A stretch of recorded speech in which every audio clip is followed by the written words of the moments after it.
बच्चों, यह वीडियो मैंने निबंधात्मक परीक्षा से संबंधित आपकी तैयारी को लेकर के शेयर किया है। साथ ही आप कैसे अपने परीक्षा की तैयारी करें और जल्दी से जल्दी करें, इस बात को ध्यान में रखते हुए तैयार किया है। तो निबंधात्मक परीक्षा की तैयारी कैसे करें, सबसे पहले आप देखिए कि प्रश्न पत्र का जो प्रारूप है उसको आप ध्यान से देखें। परीक्षा हेतु निर्धारित समय सीमा, यानी कि परीक्षा देने के लिए आपके पास कितना समय है, 2 घंटे का है या 3 घंटे का पेपर है। प्रश्न पत्र कितने खंडों में विभाजित है, कितने सेक्शन में विभाजित है। प्रश्नों का स्वरूप कैसा है, वस्तुनिष्ठ है, लघु उत्तरीय है और दीर्घ उत्तरीय है या केवल लघु उत्तरीय और दीर्घ उत्तरीय है। प्रश्नों के लिए निर्धारित अंक, लघु उत्तरीय कितने प्रश्नों का है और दीर्घ उत्तरीय कितने प्रश्नों का है। साथ ही कक्षा स्तर के अनुरूप निबंधात्मक परीक्षा में शब्द सीमा या पृष्ठ सीमा कितनी होनी चाहिए। CSM यूनिवर्सिटी का जो प्रश्न प्रारूप है वो सेक्शन ए, सेक्शन बी और सेक्शन सी में विभाजित है। इसमें जो शॉर्ट क्वेश्चन आते हैं वो 9 आते हैं और सेक्शन बी और सेक्शन सी में 4 क्वेश्चन आते हैं। उनमें से कोई एक क्वेश्चन ही सेक्शन बी और सेक्शन सी से आपको करना होता है। तो ऑप्शन ध्यान रखें। और जो शॉर्ट क्वेश्चन है वो 5 नंबर का होता है तथा जो लॉन्ग क्वेश्चन है वो 15 नंबर के होते हैं। इस प्रकार से 75 मार्क्स का आपका पेपर होता है। अब कैसे कम समय में तैयारी करें या कंठस्थ करें, यह भी आपके समक्ष समस्या होती है।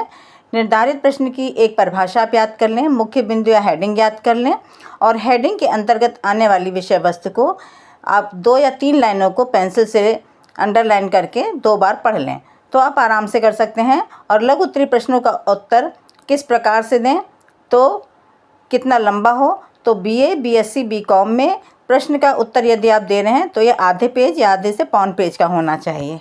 और MA, MEd या BEd में यदि आप प्रश्न पत्र शॉर्ट क्वेश्चन कर रहे हैं तो ये जो है आपकी विषय की प्रकृति के अनुसार एक तो हो और दूसरा ये जो है 1 पेज का होना चाहिए। और अंडरलाइन करें, लेख साफ सुथरा लिखें और ये जो है 5 से 6 मिनट में आपका एक प्रश्न हो जाना चाहिए। इस प्रकार से आप जो है कुल 1 घंटे में 9 शॉर्ट आंसर कर लें। इसके बाद जो है आप दीर्घ उत्तरीय प्रश्न यदि हल कर रहे हैं तो इसमें आपको एक प्रश्न करना है, उत्तर 3 से 4 पृष्ठ में दें और इसमें जो है समय आपका 25 से 30 मिनट लगना चाहिए। फ्लो चार्ट भी ज़रूरी हो तो बनाएं। पैराग्राफ या हेडिंग में बिना हेडिंग के आप मत लिखें, उत्तर हेडिंग में दें। 1 से 2 परिभाषाएं आप याद कर लें। निष्कर्ष प्रत्येक प्रश्न के अंत में लिखें और प्रत्येक प्रश्न को जो है नए पृष्ठ से शुरू करें।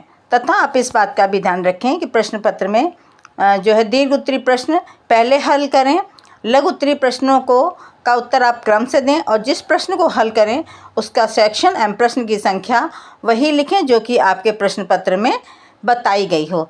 इस तरह से आप अपने पेपर की तैयारी जल्दी कर सकते हैं। तो आप सभी प्रश्नों को लिखें, उनकी हेडिंग और एक एक डेफिनेशन याद कर लें और उसके अंदर की सामग्री आप अपने आप भी लिख सकते हैं। तथा मेरे चैनल को लाइक और सब्सक्राइब अवश्य कर दें तथा कमेंट बॉक्स में कमेंट करके बताएं कि यह जानकारी कितनी लाभदायक सिद्ध हुई आपके लिए।